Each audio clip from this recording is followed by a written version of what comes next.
چۆن لە بەسرا دێشی عێراقی هەیە با لە کەرکووکی ژەبێ خەچێکە تۆم کەرکووک هەر پێشتریش دەچێت کۆنترۆلی حکومەتی عێراقە.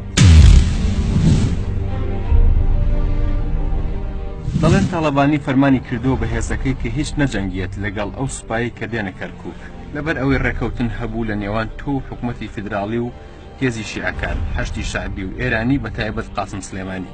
پێشنیارێکمان بۆ هات کە هێزەکانی عێراق دەگەڕێنەوە بۆ کەرکووک. ئەوەش تەنها ڕێکەوتنە کە من لەسەری ڕێکەوت بووم و من بەڵگەم لە بەردەستدایە کە لەلایەن 38 کەس لە 50 کەس لە سەرکردایەتی یەکێتی نیشتیمانی کوردستانەوە ئیمزا کراوە.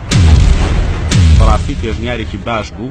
قبولتان سوپای عێراق بەشێوە لە ئەمنیەتی ئەم شارە. کاکە ئێمە بۆ چی؟ ئێمە عێراقی نین؟ من افتخار دەکەم کە عێراق.